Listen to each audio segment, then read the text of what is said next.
Hi, everybody. Good evening, Councilman Minnick. Good evening, Mayor. Good evening.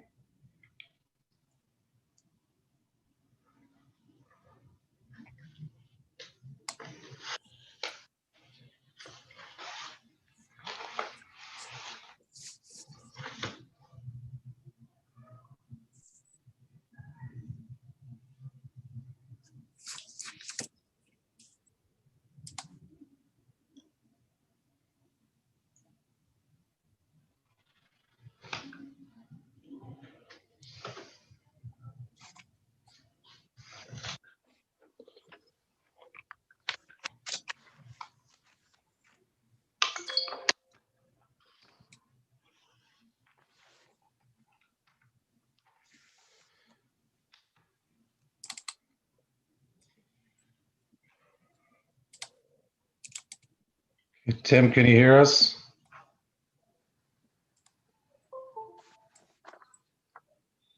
Okay. It's 6:45. good, yeah. Okay, thank you. 6:45, I was going to call the meeting of the Board of Control of the City of Fairview Park to order. Director Costello, if you could please take the roll.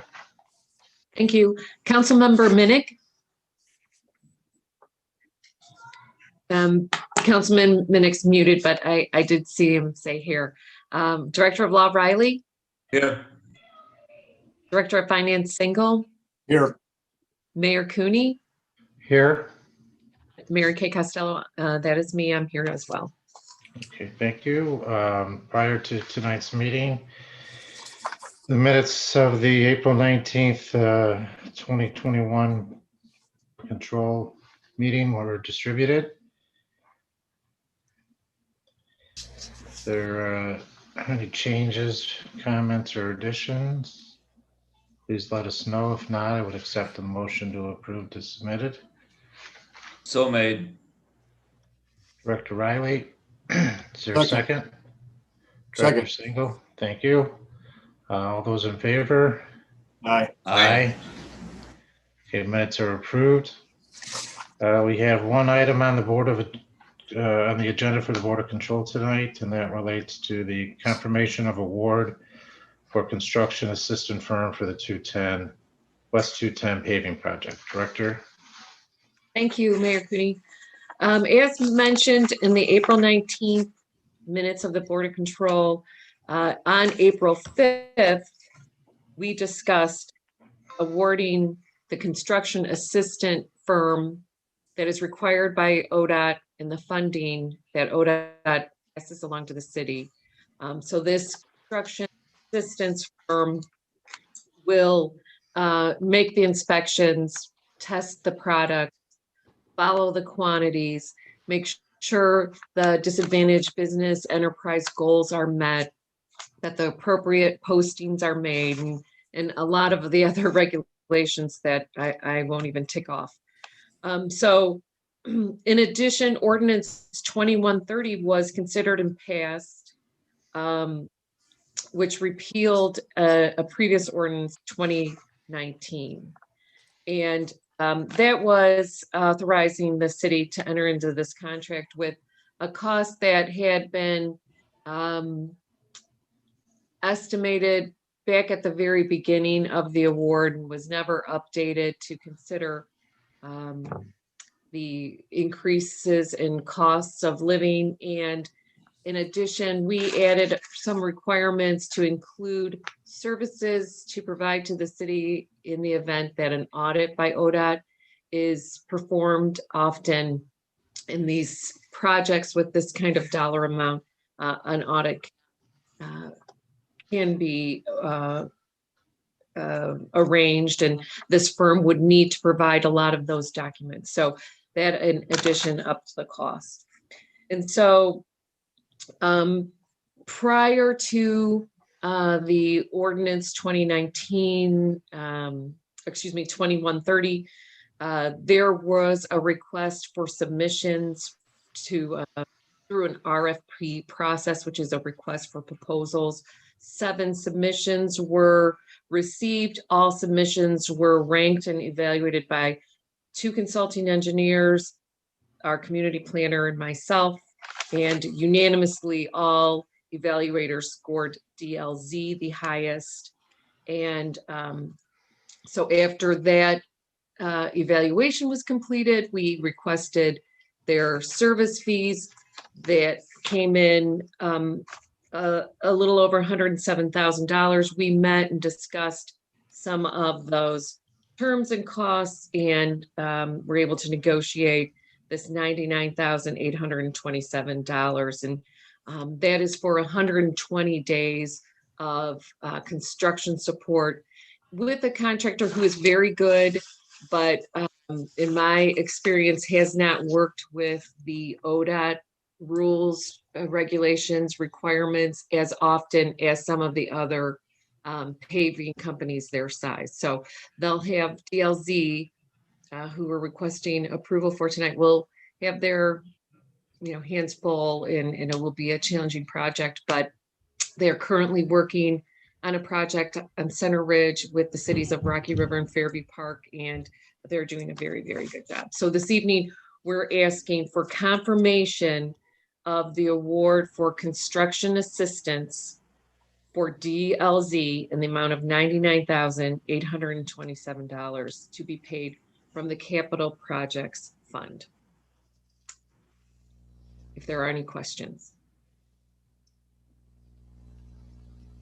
Director, I think it's my understanding when this was initially bid, the water main projects, Parkwood and Cromwell were not known, and that's going to be taking place around the same time as the 210 project, and there's some coordination that's going to need to be done with that. Is that correct? Absolutely, absolutely correct. Thank you very much for adding that detail. That is correct. Are there any other comments, questions with respect to this item? Mayor, if I may. Absolutely, yes. Director, how long is this project going to last or take? Well, it is, they're given 120 days in their contract, but of course we take into account weather or any, sometimes we come across things as we're making these full depth repairs that really require more time. For example, if they come across a void and they have to stop production so that they can get additional stone, find out why that void has occurred, we'll give them that extra time. But 120 days is a good barometer for what we expect the work to be completed by. Thank you. You're welcome.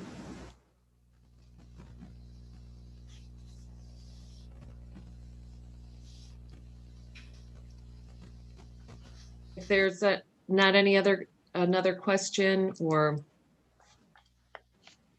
Any I'll other make a motion to questions? approve. Director Sengel, is there a second? Second. Councilman Minnick? All those in favor? Aye. Aye. Aye. Opposed? Okay, the item's approved. I think that's it. Is there? That's all. That's it. We'll Nothing take a else on motion the to agenda? adjourn. So made. All right, Director Singles, is there a second? I'll second. All right, Director Costello. Okay, we're adjourned at 6:53. See you in Thank a you. couple minutes. Thank you. Thank you. Thanks.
garage open, Jim? You want the garage open? Yeah. Okay.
Council President Mike, you with us?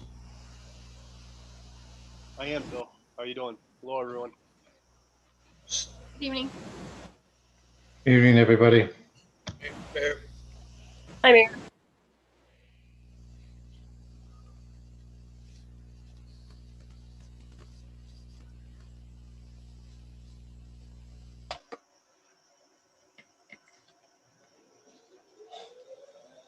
Hi, Bridget.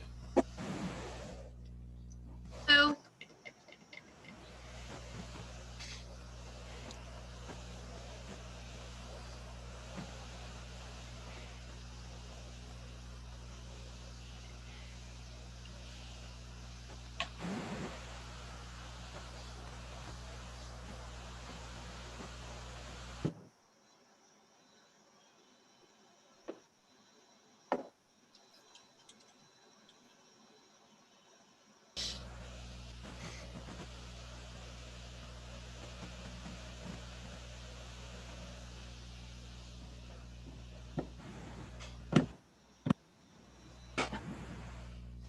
What are we waiting on?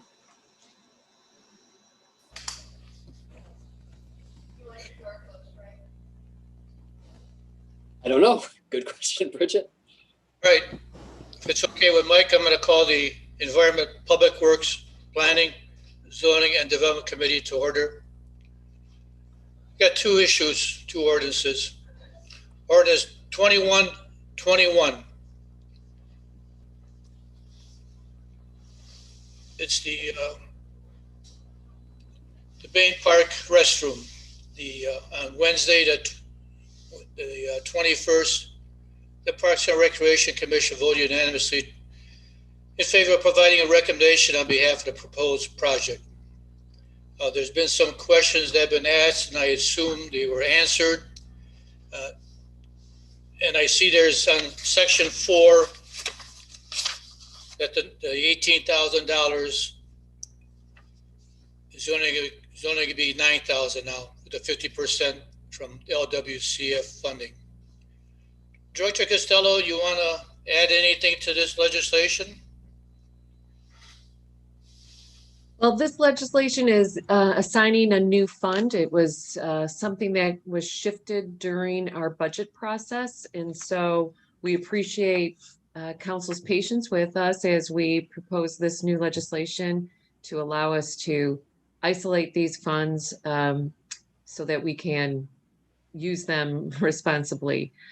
Just as a point of order, we did make a presentation to, and not to take anything away from Brian Simmerly's report in the future, but we did make a presentation to the Parks and Rec Commission regarding the proposed restroom structure. And so if anyone has any questions about that, please don't hesitate to call me. I believe City Council did get a copy of that presentation. So I'm happy to share, any details of that meeting and answer any questions. Thank I you. think we lost Brian. Greg, you have something you want to say? I think we. Oh, you back, Brian? You good? Yeah, I'm back. The Zoom totally crashed on me for some reason. But yeah, I'm good. Thanks.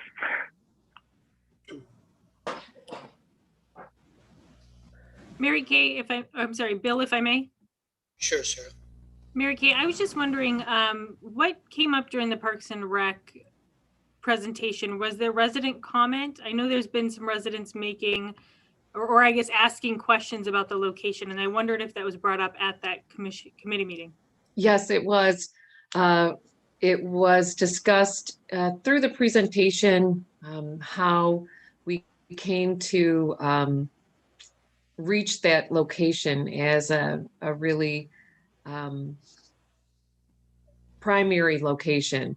One of the questions was, can it be relocated to what I'm going to call shower basins, because that's what they're called in the historic preservation documents.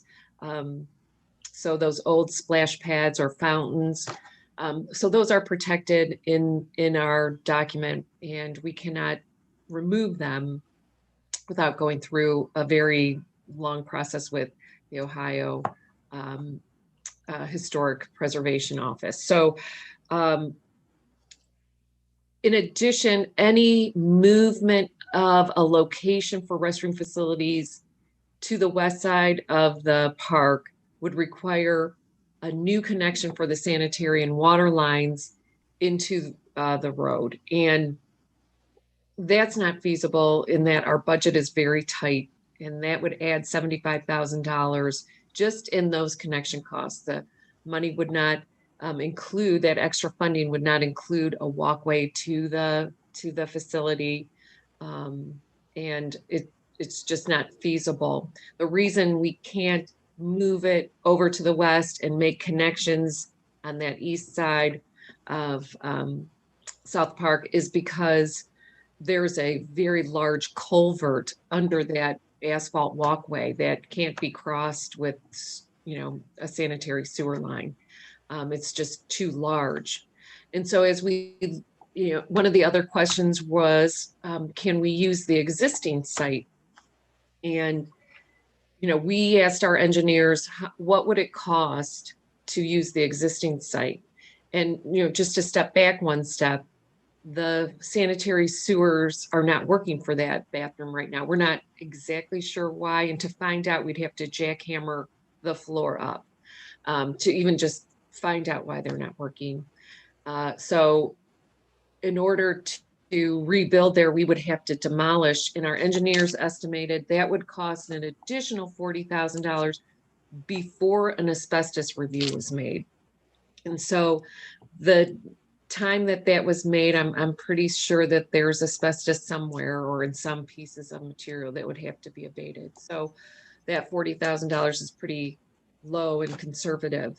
But in addition, I'm not sure what was going on with that sanitary sewer line, if that changed the composite of the soil underneath, or even often in that time, construction had different standards for what was used for fill or what was allowed for a footer to go on. And so we see damages due to hydrostatic pressure. In fact, if you go to the structure, you can see some of the bricks are cut in half. And that means that that structure is really getting pushed. And so, we would have to really look hard at what to do to control that stormwater as it would come down that hill. So that $40,000 is pretty conservative, but we're not demolishing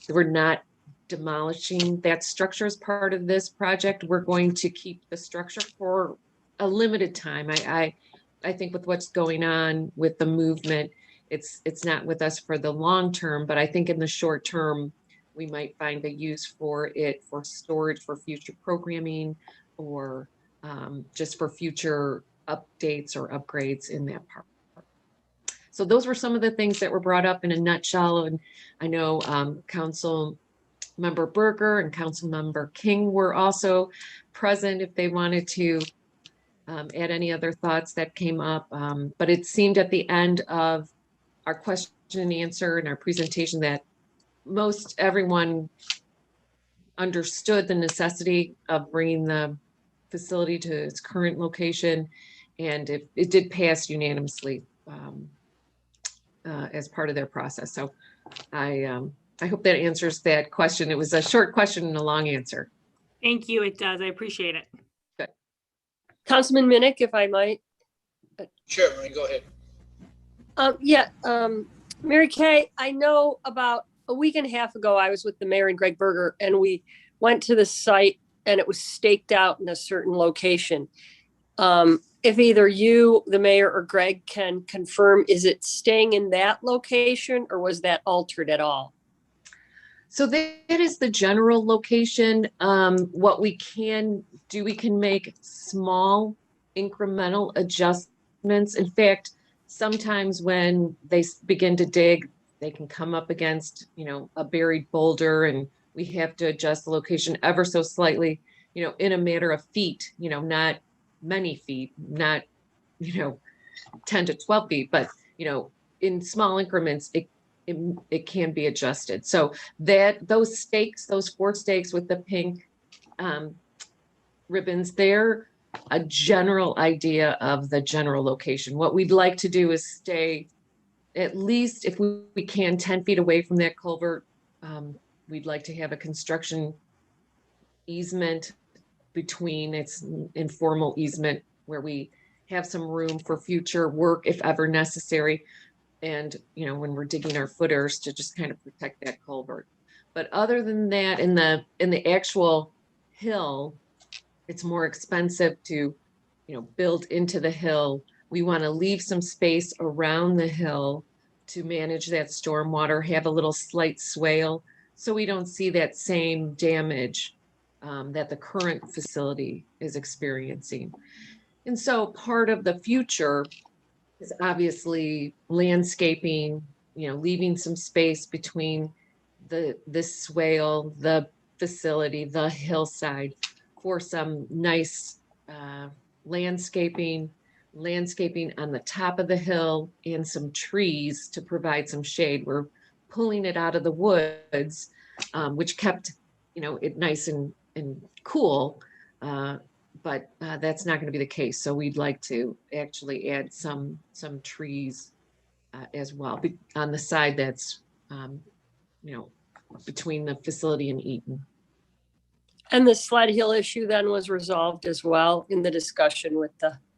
Well, I'm not, I'm not sure it was resolved as much as people understood why this location was chosen better.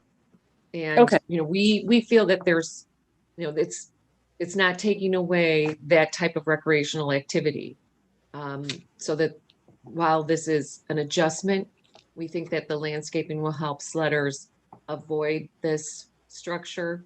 It'll kind of guide the sledding away from it, and that there'll still be opportunities to sled. Okay. And I was glad to see there is a changing table. So thank you for your effort. Yes, it's my pleasure. Thank you. That's all. Thank you. Thank you, Marie. Any additional comments? Yeah, Bill, if I can. Yeah, I think the few residents that did have questions, I think although all those ones that came up that Sarah mentioned and Maureen, I think they just appreciate how thorough the plans were and the efforts were to, look for different locations too, or different possibilities. So even if they had questions about it, they definitely appreciated and understood, why it's going to be where it is after the presentation. So I think they definitely appreciated all that too, after some of the questions they had. So it was good. Thank you, Brian. Any additional comments?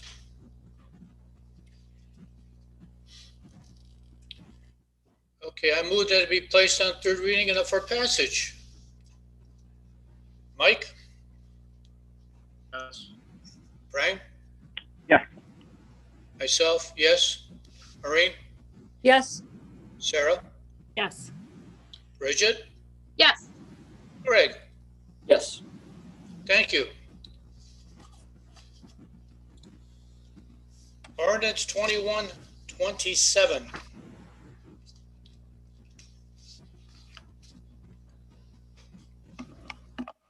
McKay Engineering to check erosion and concrete in Bain Park. Director Costello, you want to fill us in on this legislation? Thank you, Councilmember Minnick. I appreciate that. Well, we've been spending some time at Bain Park, and as we have done that, some field work and some footwork through there, we've noticed that Poe Creek, as it exits that culvert that I described, is an open source creek throughout the rest of the park as it heads around to West 210. And there are 5 areas in this section that are going to be assessed and reviewed by McKay Engineering. A couple of the sections look like they could be posing some threats to private property in terms of potential future erosion. And some areas near the bridges we'd like to have them look at. We feel that we can make some improvements that will not only protect the bridges, but also better manage the stormwater as it's moving through this beautiful park. So this assessment and this review will help establish some preliminary, not biddable plans, but some preliminary resolutions that we can pursue. They'll make recommendations to us as to what to pursue. Thank you, Director. Any council member have any comments pertaining to this legislation? Councilman Mick? Bridget? Director Costello, is this the Coal Creek area just by Bain Park, or are you going, how far are you following it down towards North Homestead, or? This will be the area from where the culvert at Bain Park outfalls near the out of service restrooms through to the cabin.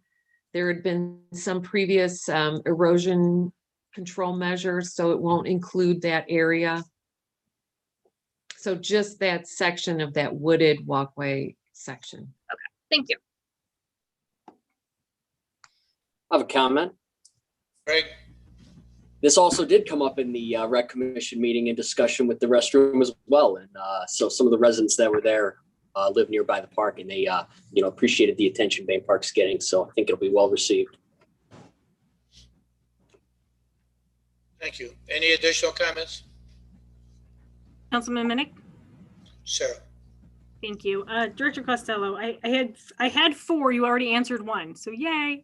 The first question is this a newly known problem? So meaning this is the first we're really investigating it? As I had mentioned, there was a previous erosion control measure taken near the cabin. Last year, I began watching an area by one of the historic bridges that are also in our historic preservation document.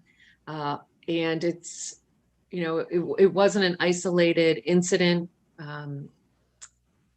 The erosion near the bridge seems to slowly be getting a little worse. And it's a little bit over our, even though they're very talented, I think it's a little bit over our service garage ability and our service personnel. So because we want to do it well, we want to do it correctly, and we want to do, we want to get recommendations so that we do this once and take special care. Thank you.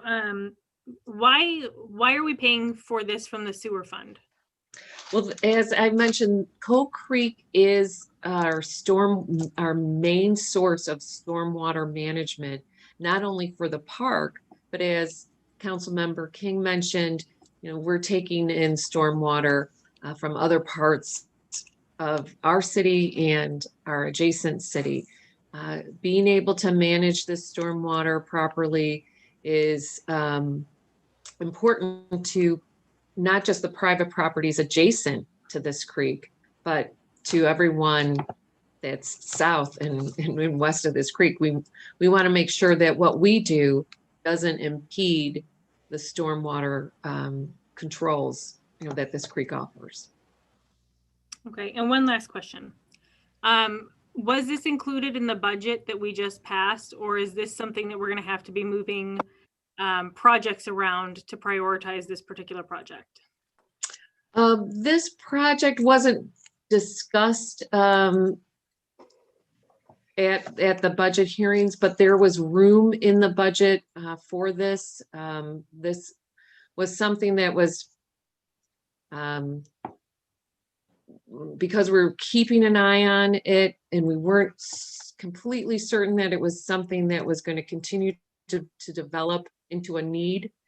We didn't highlight that in our budget process, but certainly wanted to have room for any potential. And as we've seen a couple snow melts and storms adding to the erosion, we felt that it was a necessary project to begin investigating. And so we're taking those steps now. Thank you, Director Costello. Thank you, Councilman Minnick. Thank you. Director Costello, is the administration comfortable with the $18,790? Well, because there are 5 different areas, and the bridges are a bit of a different scenario. I am pleased at the very efficient and economical cost. Yes, I'm very comfortable. Could the 5 areas lead to additional areas? Is there a possibility of that? Oh, I hope not. That's my honest. water is a really very powerful agent in nature, and I never second guess its ability to be damaging and cause damages. So I will conservatively say it is my sincere hope that these 5 areas are the last time we visit this for quite some time. But any walk through this area, you'll see some really interesting historical efforts to control the banks of this stream.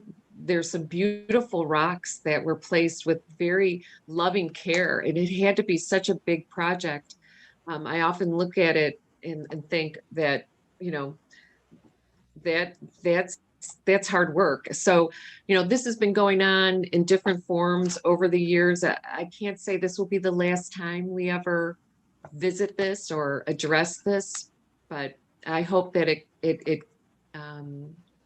is the solution for the next few years. Yes, Councilman Minnick, if I'm, Mayor, sure. thank you. This is, as the legislation notes, this is an assessment of these areas. And I hope, that the assessment doesn't lead to, bigger costs from a remediation standpoint. But, so we may have to come back and ask for some additional funds, because McKay is just going to assess the area and may develop and maybe design a plan to correct the problem. So it's a preliminary step, and we'll know more as the director said. Water is a very powerful source, and so until we have a better sense of what it's doing and what it may do, we just we're not sure where it's going to go, the water, and where we're going to go as a project. So so if as time goes on, we'll be reporting back to you, and if necessary, ask for additional funds. Thank you. Bill, Thank you. Mike, go ahead. if I may. Dr. Costello, Yes. so the main areas of concern are the bridges in the park? There are two. For this assessment? There are 2 bridges that we're going to look at, and 3 areas that are not necessarily adjacent to the bridge structure. So they're adjacent to private property, these other areas? 2 are very adjacent, near adjacent to private property, and one area is adjacent to our roadway. So, that's another area that I'm strongly interested in making sure that we don't create any future, problems with the road. Could these areas that are adjacent to the private property, You broke up a little bit at the end. These properties are adjacent to private property. yeah, could they eventually be found to be the responsibility of the homeowners there? That is an excellent question, and I'm going to allow the engineering assessment to address that. I'll make sure that that's a question that they know was asked. Okay, thank you. You're welcome. Director, you're right, and your water is powerful, especially when you have 38 inches in your basement. That's what we want to avoid also. That's. Any additional questions or comments? As the mayor stated, the possibility of additional monies being expended, would it be in reference to this legislation, Director and Mayor? Or future legislation? Future legislation to address the means to resolve the erosion. For example, if a company was required to come in and apply erosion control measures that would exceed $15,000, we would, need to present that as an ordinance to this body. My concern was I don't want to repeal any more legislation if possible. And me both. So unless you don't anticipate any additional monies at this time, then I make a motion to place ordinance 2127 on second reading and subsequent third reading. Mike? Yes. Okay. Ryan? Yes. Myself, yes. Maureen? Yes. Sarah? Yes. Bridget? Yes. Greg? Yes. Thank you. Thank you, Director. Thank you, Mayor. Thank you, members of council. This completes the Environment, Public Works, Planning, Zoning, and Development Committee meeting.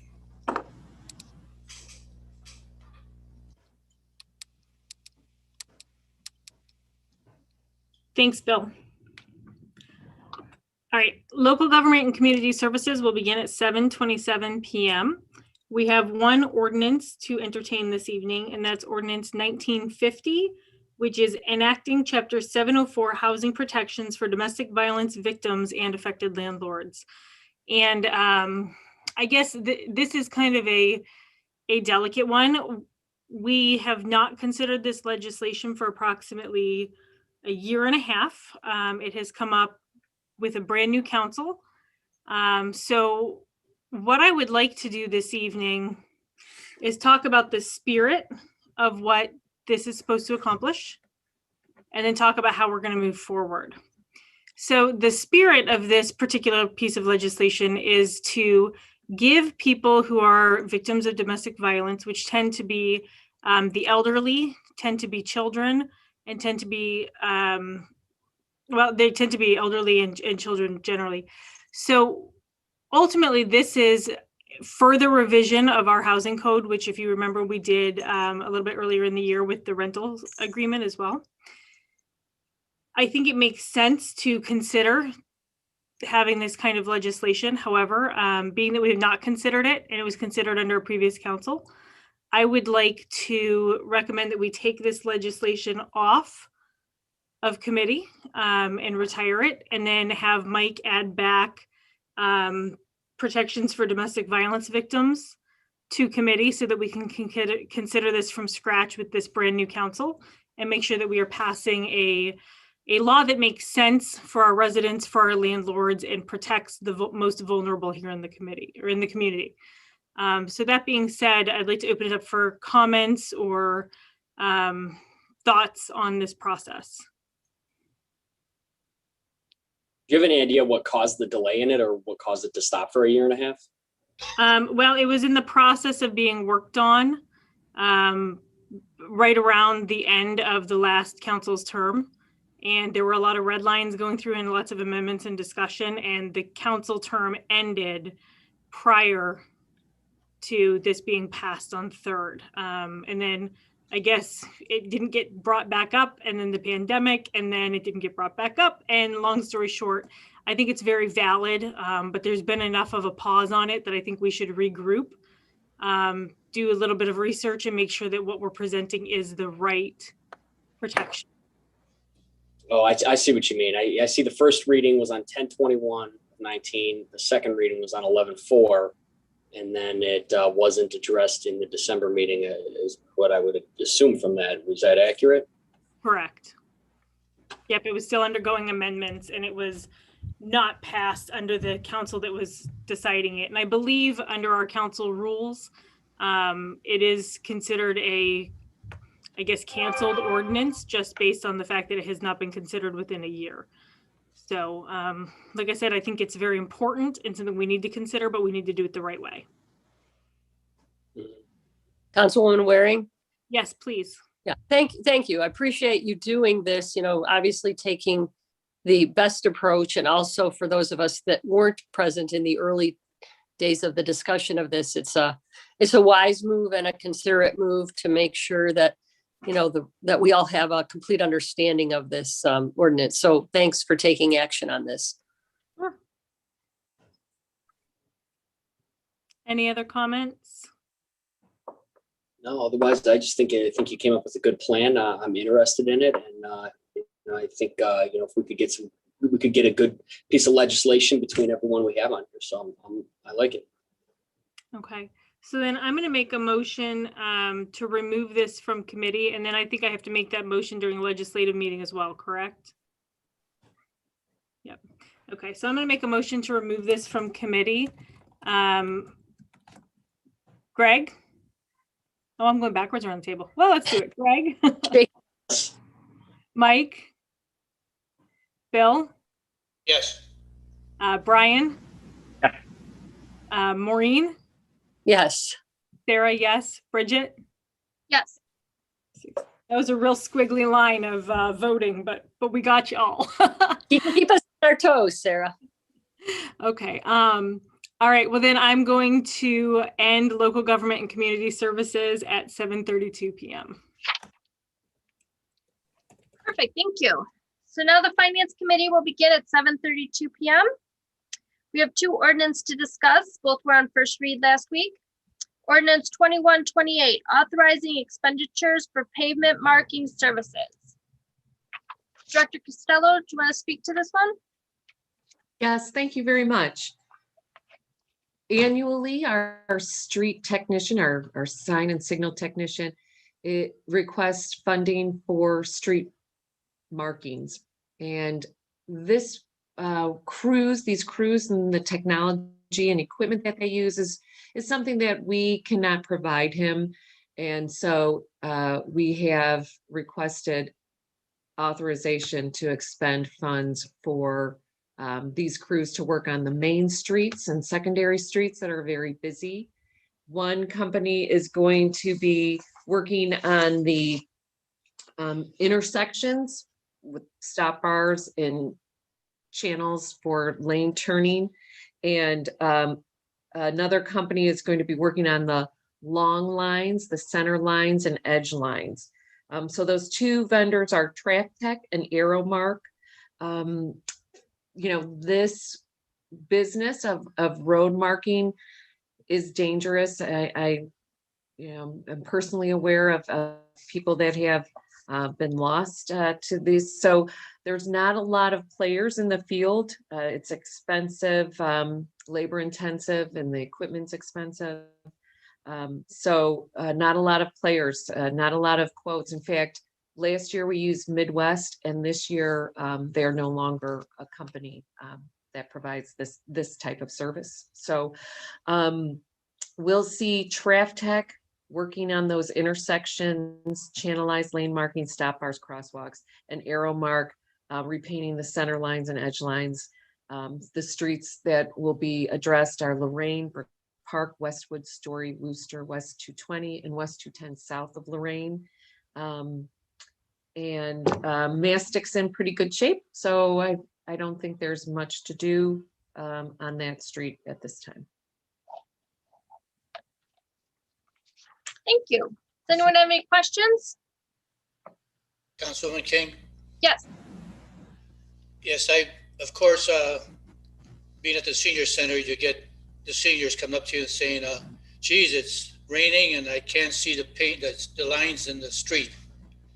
So I contacted our traffic technician and there's really nothing that can reflect the lines when there's water or rain. So if we want to do that, we have to spend, instead of pennies, we have to spend a lot of dollars. So in all due respect, with the rain and in the water, and there's no markings, so it has to be an accepted fact.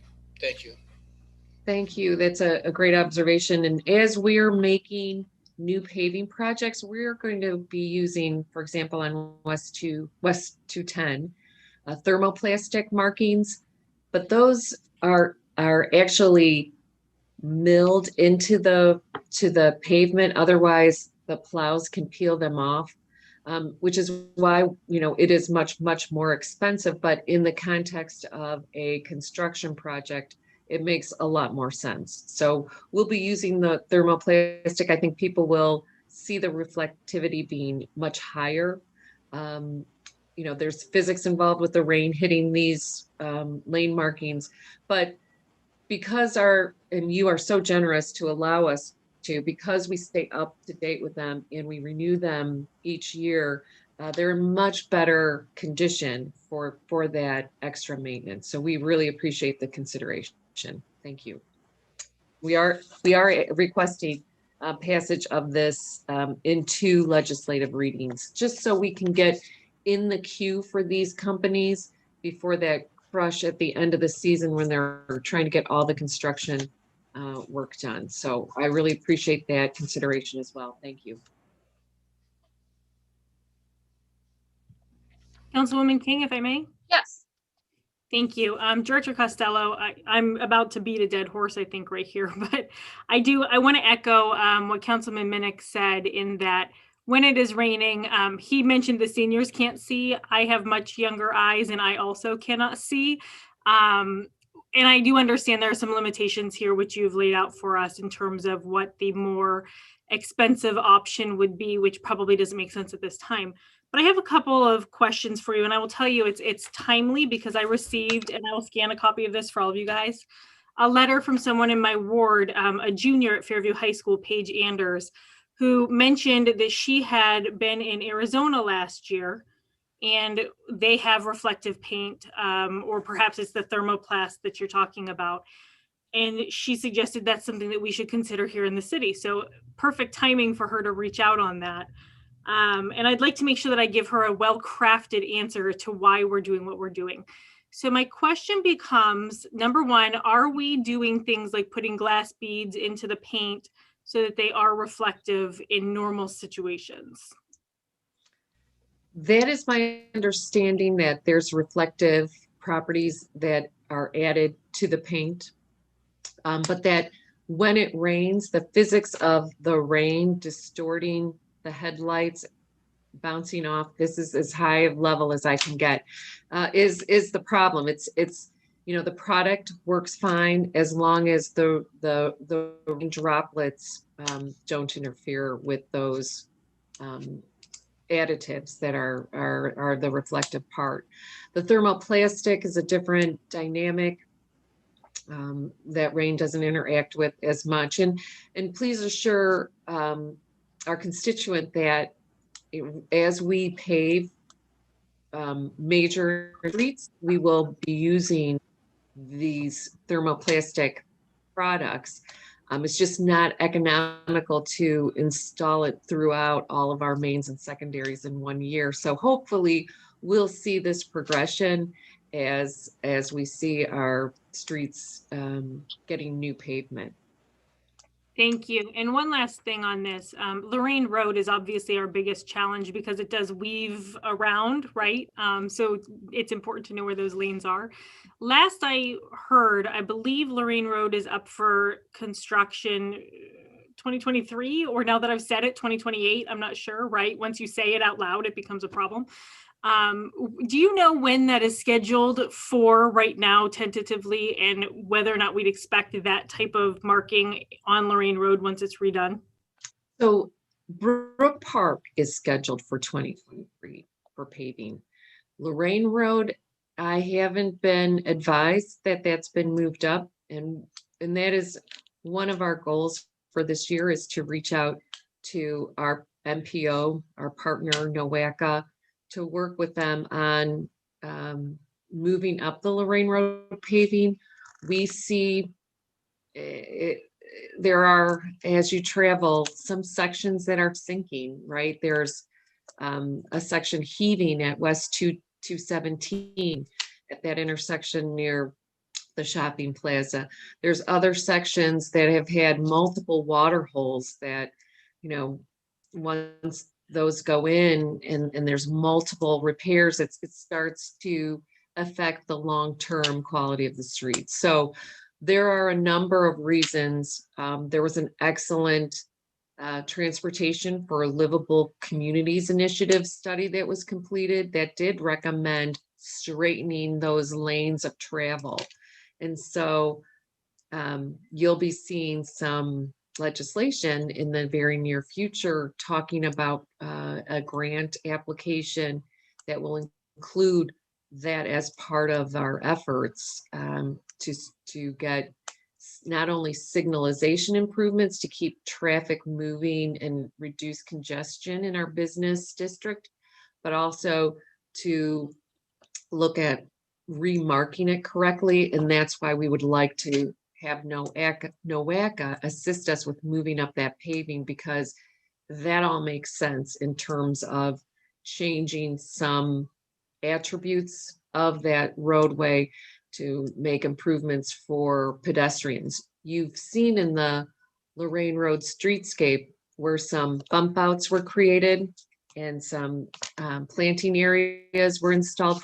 And there is a real value to adding some pedestrian amenity so that when you get out of your car, you're protected, or when you go to cross the street, your presence is more pronounced. So those are some of the things that we'll be discussing in the pretty near future as that grant's due date is fast approaching. So interesting ideas, great questions. If there's any other items that come up, please contact me. I'm happy to discuss all of those things. Thank you. I appreciate it.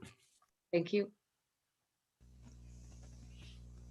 Any other questions on this one? All right, seeing none, I'd like to make a motion that this be put on second and reading with emergency passage. Mike? Mike, I'm sorry, I didn't hear you. Yes. Okay. Brian? Yes. Bill? Yes. Maureen? Yes. Sarah? Yes. I'm going to vote yes. And Greg? Yes. All right, that passes. Next up is ordinance 2129, authorizing the purchase of parts and materials for traffic and pedestrian signals. Director Costello? Thank you very much. Well, this has been a very technical night, talking about the physics of rainwater, and now I'm going to be talking about switches, loop detectors, and various modes of signal equipment. But it's very important to our traffic technician to be able to have these devices on the shelf. He really cannot wait for something to break and then shop for its replacement. So some of the things that he would like to have on the shelf are very proprietary to the devices that we have in our community. For example, there's a product made by Siemens that is a controller unit. So it has a wide variety of responsibilities to operate signals correctly. He also is looking to make sure he has the proper pedestrian crossing equipment. So as things break, they can be fixed immediately. There's modules for the school signs. There's also a load switch that helps him operate the signals correctly and efficiently. And so he is, Carrie Sullivan is a very conscientious employee whose dedication to this technology is second to none. And so his request last year, we would return often to the Board of Control. This year, we'd like to give him that authorization to make those purchases so that he can maintain the efficiency of the signals on a very immediate basis without having to wait for a Board of Control to replace that piece that he has on his shelf. And so this evening, we appreciate your consideration in authorizing this particular ordinance.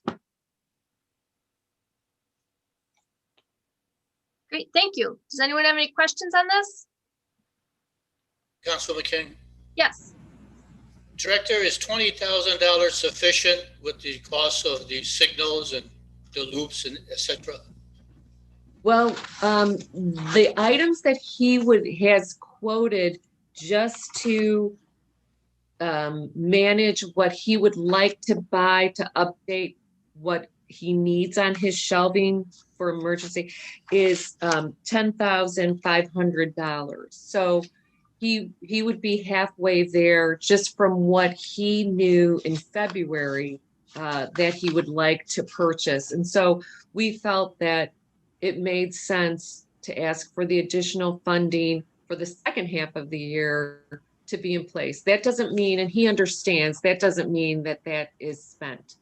You know, he still gets, you know, he still has the item quoted, it still gets reviewed, and he still has to have a reason, you know, what was replaced or what was switched out, what was repaired before he can make that purchase. Thank you.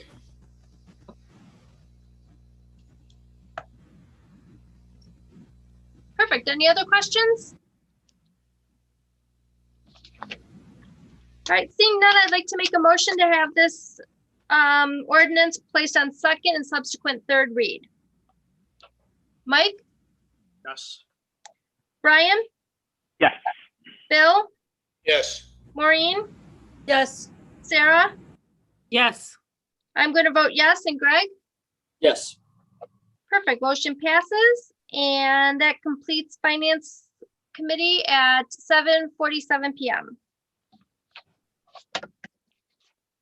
Thanks, Director Costello. Thank you. Very informative session, as usual. Okay, boards and commissions reports. Brian? Yeah, last week we had the rec commission. I think we covered most of the topics already tonight. We also had the artwork.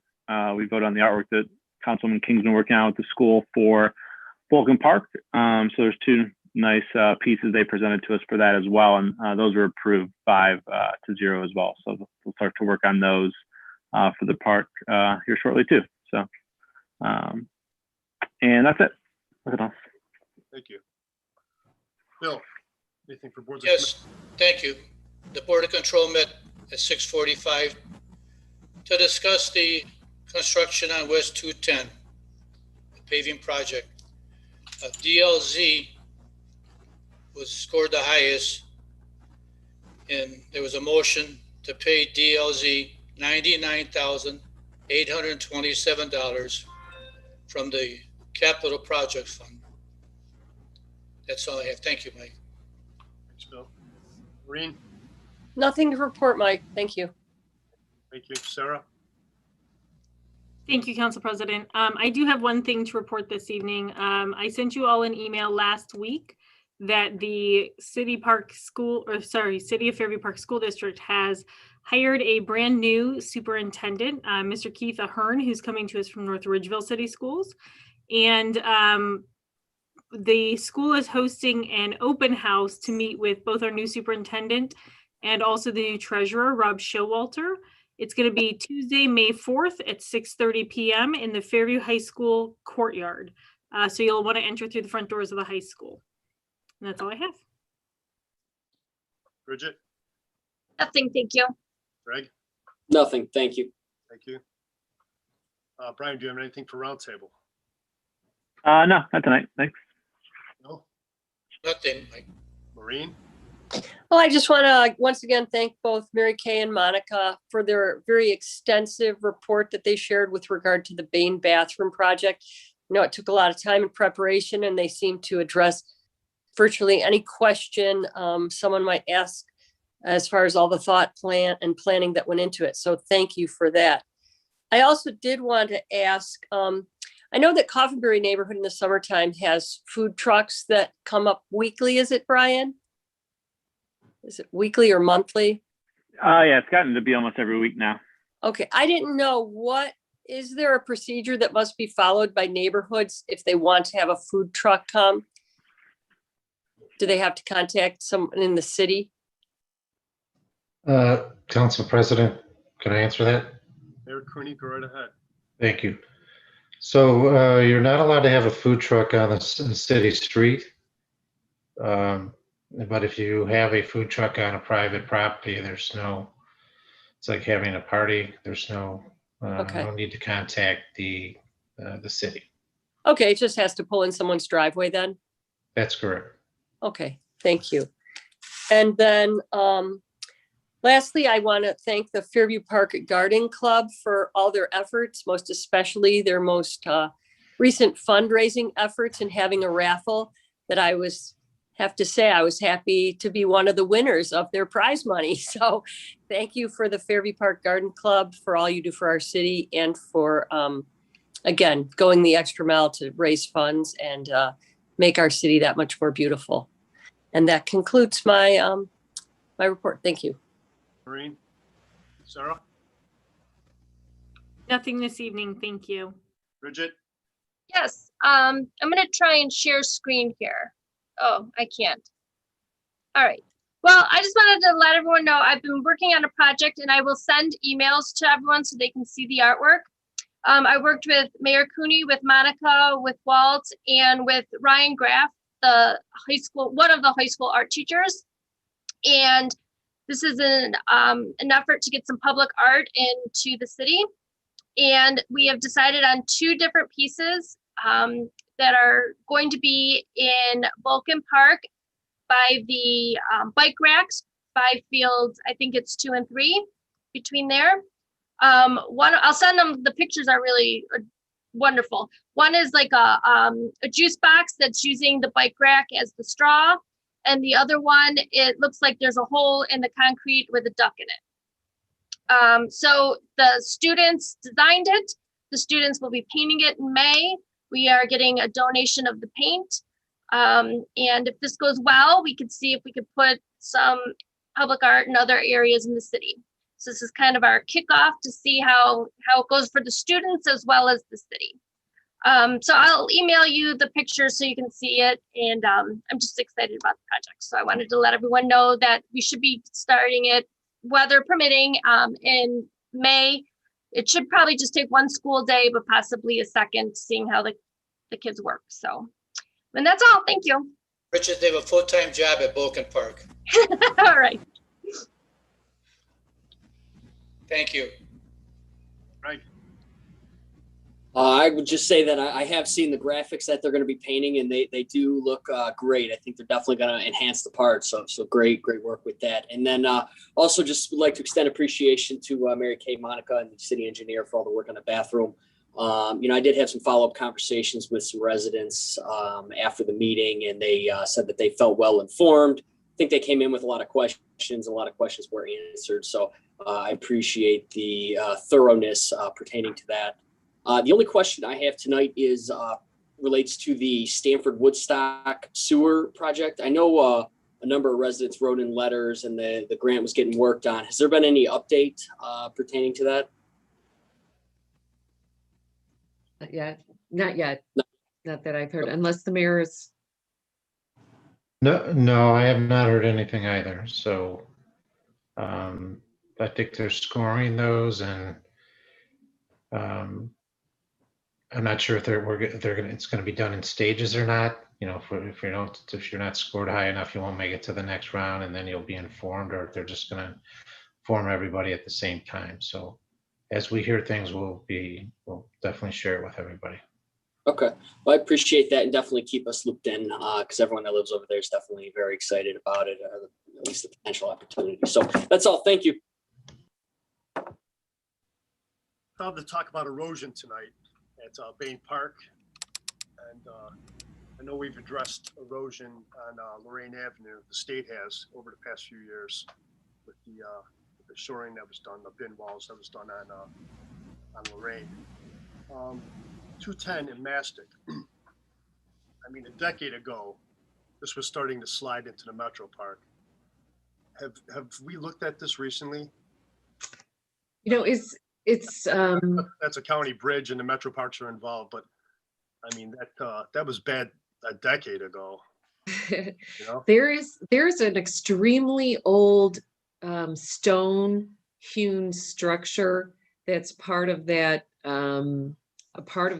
road. So a number of years ago, there was a bit of an erosion problem addressed. That would be south of the Eaton intersection.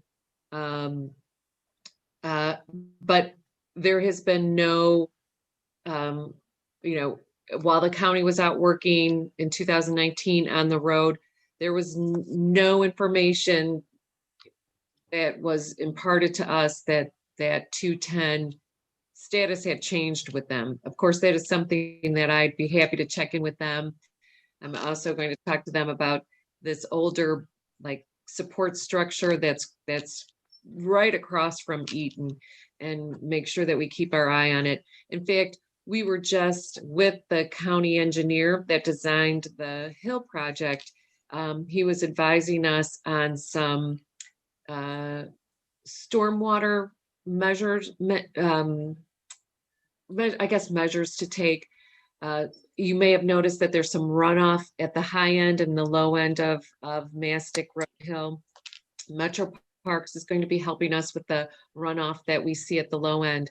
And at the high end, the city is going to do a little, not very sophisticated drain stone against the curb, just kind of try to minimize that. But they've been very helpful. I have no reason to believe that they wouldn't be very helpful in helping us keep an eye on those two issues at 210 and at Eaton. So thank you for bringing it up. Yeah, Always. 210 is, I mean, you could see from the Metro Park, I mean, there's been a few big landslides over the years. And yeah, I mean, that intersection has always worried me that, I mean, I don't know how much longer, you know, before it gets into Mastic Road. And so Mastic Road ends up into the Metro Park. Right. And it's better often to address these before they become that Yeah. kind of issue, like to close the road like previously. So thank you for bringing that up. I appreciate it. All right. Thank you, Director. Thanks for everything this evening. All right, everyone. Nice seeing you. Enjoy your week. Thanks, Mike. Good night, guys. Night. Good night, everybody. Thank you, Mary Kay. Thank you.